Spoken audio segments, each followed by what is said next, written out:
Learn Japanese history. We are your navigators, Taro and Hanako. Welcome. Today, you're diving into a really formative period in Japanese history. We're looking at how agricultural villages managed to recover after some serious setbacks. Yeah, not just recover, but actually innovate, setting the stage for some pretty big changes later on. Exactly. So we'll explore how these communities showed incredible resilience, dealing with conflict, hardship. Right. And we'll uncover some maybe surprising details about their daily lives and how they adapted. It's quite a story. Okay, so let's set the scene first. This period, it was marked by some major disruptions, wasn't it? Oh, absolutely. First, you had prolonged warfare. Yeah. The Genpei War, for instance, really shook things up in the countryside. And then on top of that, this massive famine hit in the 1230s, the Kangi famine. That's the one. And it sounds truly devastating, not just, a localized bad harvest. No, it seems like it was nationwide. Widespread crop failures, rice, wheat, the staples. Leading to mass starvation. There are even reports of rats basically taking over the fields. It's hard to picture. What a nightmare scenario. War and then famine, a real 1-2 punch. It really was. It puts immense pressure on these rural communities. Think about it. War disrupts farming, damages irrigation, creates instability. And then famine just wipes out food stores and, crucially, the people needed to farm. Exactly. Death, people fleeing.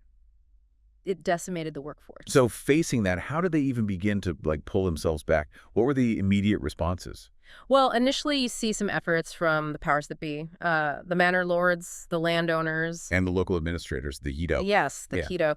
They had a vested interest, obviously, in getting agriculture going again. Their income depended on it. Right. Makes sense. So you find examples of them lending seeds, maybe some food, sometimes even giving free rations just to, kickstart things. Okay, so a pragmatic approach from the landowners. Yeah. But it wasn't just top-down, was it? The peasants themselves were key.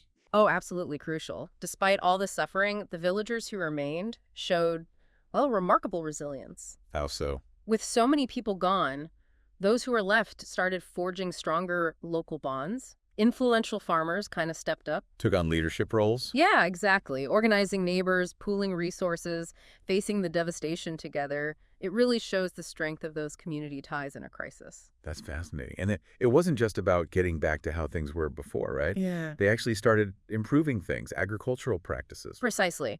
As the immediate chaos subsided and the Regency government brought a bit more stability, villages began to recover. But it wasn't just recovery. It was advancement. Yes. This period saw new farming techniques being adopted or maybe spreading more widely, leading to pretty significant increases in productivity. Like what specifically? What kind of changes are we talking about? Well, several things. There was a bigger focus on fertilizer, using things like cut grass, wood ash, available materials. Okay, enriching the soil. Right. And maybe even more importantly, the increased use of animals for plowing.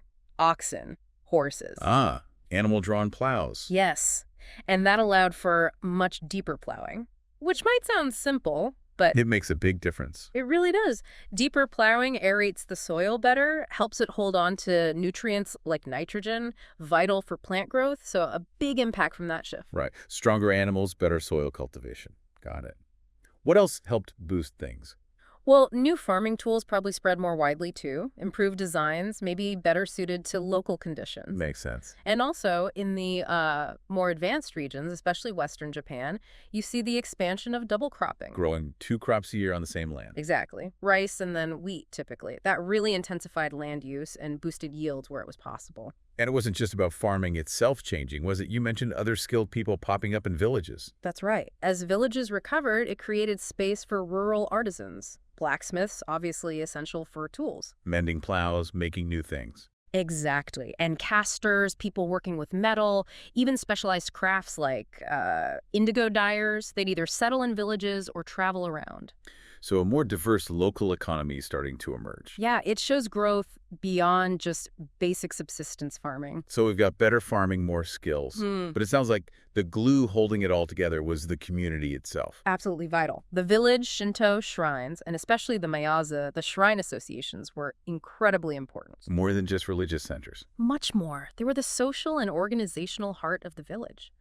The framework for collective action, especially dealing with things like famine, Think of the Mayaza almost like a village council focused on survival and farming success. Okay, so how did that work in practice? How did the Mayaza help organize things? Well, they became the natural center for coordinating all the big agricultural tasks, the whole cycle, plowing, planting. Weeding, harvesting. Exactly, all of it, often organized as communal efforts through the Mayaza. This built cooperation, mutual support, made sure the work got done. But it wasn't all communal harmony, right? Peasants still had obligations, taxes and labor. Oh yes, definitely. They had to pay taxes, nengu and kuji, to the manor lords. And they also owed labor service, also called kuji, confusingly. Right, context matters. Labor service to the local Jido. Correct, to the local administrators. And I bet as those Jido got more powerful locally, those labor demands probably caused some friction. You guessed it. As Jita power grew, they sometimes tried to increase those labor demands. More days, longer hours, leading to resentment. Which then led to peasants organizing themselves, those leagues, the Ikki. Exactly. As a way to resist, these peasant leagues, or Ikki, started forming. Not formal organizations like today, but alliances. How did they build unity? They often strengthened their existing Mayaza ties, and they developed rituals to pledge solidarity, like the Dosan Sakina, a water-sharing ritual at the shrine. Sharing water to pledge unity against the Jido. That's the idea, a symbolic commitment to act together. So these local shifts, recovery, innovation, community strength, they didn't just stay local, did they? They impacted the cities too. Absolutely. All this increased farm production, it had a direct effect on places like Kyoto and Nara. Where the big manor lords lived. Exactly. More tax revenue flowed into those cities, stimulating their economies. And Kamakura, the shogunate's base. Kamakura, too. It became a major hub, concentrating goods and resources. It started developing rapidly, modeled partly on Kyoto. New administrative systems, better security. Right. Designated areas for commerce. It really solidified its role as the political and economic center, partly fueled by that rural recovery. Amazing how interconnected it all was. Yeah. Now, something else that really struck me was this idea about place names, that they hold clues about this history. It's a fantastic area. Place names can act like linguistic fossils, preserving bits of information about the land, the people, their relationships, little verbal snapshots. Can you give some examples? What can a place name tell us? Sure, you might find names like Horinuchi, literally within the moat.